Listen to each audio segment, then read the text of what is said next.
Oi gente, eu sou a doutora Tati Lemos, médica pediatra e mais uma vez, boas-vindas ao nosso canal. Toda semana tem um conteúdo aqui especial para cuidar da saúde da sua família e das suas crianças.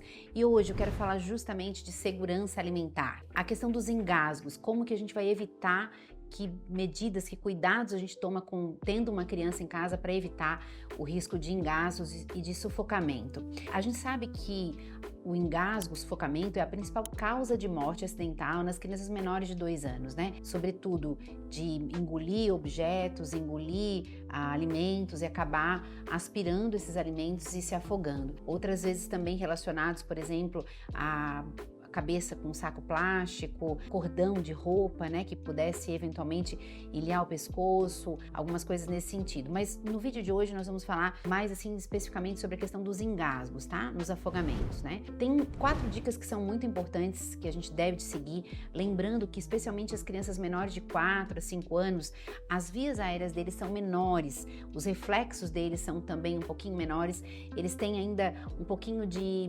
dificuldade nessas habilidades de mastigação, deglutição, trabalhar todos esses músculos coordenados e é mais fácil nessa idade uma criança acabar se afogando. Então, 4 dicas importantes para a gente evitar esse risco na nossa família. Primeira delas, não alimente os seus filhos no carro. Né? Então tem 2 coisas que são perigosas de uma criança comer no carro. A primeira é pela questão do movimento mesmo, né? Então às vezes uma freada, uma acelerada no carro, a gente estava colocando alimento na boca e de repente acaba não controlando esse alimento que está entrando. E a questão principal de que vocês não vão estar disponíveis para dar o socorro a essa criança, né? Então imagina, por exemplo, que a gente está dentro de casa e aconteceu. A criança estava comendo um alimento, era até um corte seguro, mas de repente a criança sufocou com aquilo ali. Você viu aquilo, você imediatamente vai lá, faz as manobras. É sempre importante a gente conhecer essas manobras de desengasgo, né?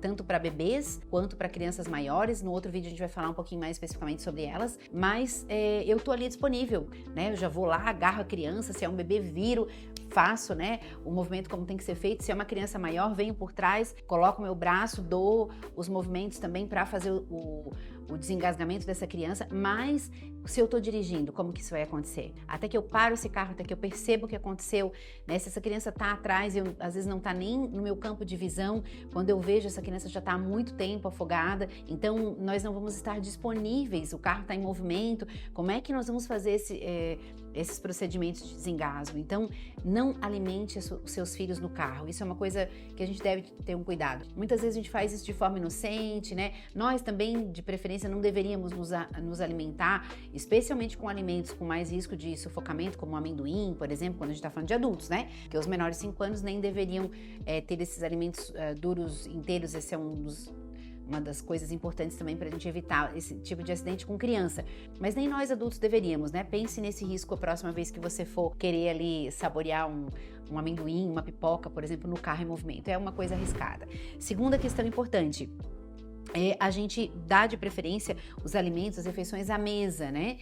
Porque a gente vai estar mais concentrado, nós vamos evitar essa questão do movimento da criança comendo e aí ela tá lá longe, você não viu o que aconteceu. De vez em quando a gente pega, né, alguns vídeos na internet, você já deve ter assistido, de que a criança tava lá, de repente ela veio pra mãe sufocada, ou um brinquedo, né, na escola. Esses dias eu assisti um que a criança foi tomar um desses uma papinha de fruta e ela colocou na boca e ela sufocou com a tampinha. Era uma criança já mais velha. Chegou para a professora mostrando aqueles sinais de dificuldade de respirar, o som não saía, a voz não saía. A professora realizou a manobra e desengasgou a criança. Mas se ele está comendo fora da mesa, ele está fora do seu campo de visão, isso traz um risco maior para nós. Então a gente deve ter esse cuidado, né? Terceiro ponto importante é a gente se concentrar na criança durante a refeição, principalmente os menores de 4 anos. Então, naquele momento da introdução alimentar, ou a criança está sentada à mesa e a gente está no celular, a gente está fazendo uma outra coisa. Por isso que é tão importante, né? Esse é mais um dos pontos pelo qual é importante a gente sentar à mesa em família para ter essas refeições. Sentar, conversar, olhando nos olhos, sem celular, sem distratores, sem televisão, e aí a gente tá ali comendo. Essa é uma das formas mais seguras realmente da gente ofertar os alimentos para os nossos filhos. Então, dê preferência a não dar comida no carro, prestar atenção na criança, né? Ter atenção plena quando a criança está comendo e de preferência à mesa. Essas foram as 3 primeiras dicas. E a última é que a gente corte os alimentos e dê os alimentos adequados para a idade. Então, menores de 4 anos não devem ter acesso a alimentos inteiros duros, como pipoca, amendoim, né? Esses alimentos, eles trazem maior risco de sufocamento. Quando a gente vai fazer os cortes na introdução alimentar, eles devem ser sempre longitudinais, né? Então eu vou cortar sempre, por exemplo, um pedacinho de cenoura, de batata, de mamão, sempre um corte longitudinal, ao comprido. Eu não vou cortar ele redondinho, por exemplo, como uma uva. A gente vai cortar a uva no meio e depois também em 4 partes, para que ela fique também longitudinal, sempre longitudinal. Por quê, gente? Porque as vias aéreas, elas são redondas, né? Então imagina, por exemplo, que eu vou talvez me afogar com um pedaço de uva. Se eu tô comendo uma uva inteira redonda, ela vai entrar e ela pode impactar, ela realmente vai ocluir esse espaço, o ar não passa. Se eu cortei essa uva em 4 pedaços, né? Eu cortei ela ao meio, depois ela cortei em 4, eu fiz essa uva também longitudinal, também ao compridinho, e esse pedacinho de uva entrar, ele fica assim.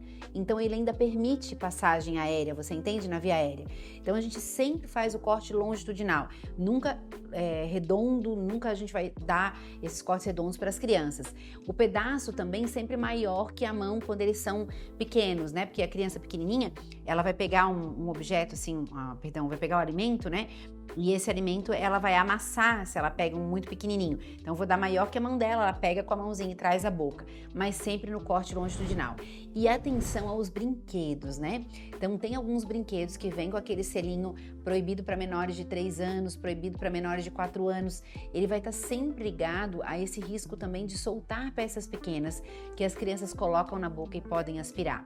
Então, gente, eles põem tudo na boca, eles estão na fase oral, às vezes colocam no nariz, no ouvido, né? Eu já tive pacientes assim que chegou no consultório com uma dor no joelho.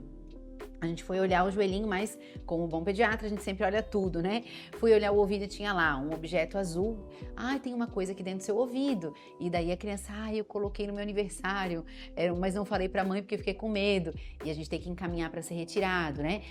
O caso assim mais complexo que eu tive foi uma criança que tinha um cheiro bastante forte no nariz, né? A mãe sempre trazia essa queixa, porque ele tem um cheiro, ele tem um odor muito forte no nariz. Ele já tinha feito, inclusive, nasofibroscopia com otorrino, vários tratamentos para sinusite, mas quando ele foi operar a adenoide, foi tirar a adenoide, ali tinha uma pecinha de Lego. Ele conseguiu colocar pelo nariz uma pecinha de Lego.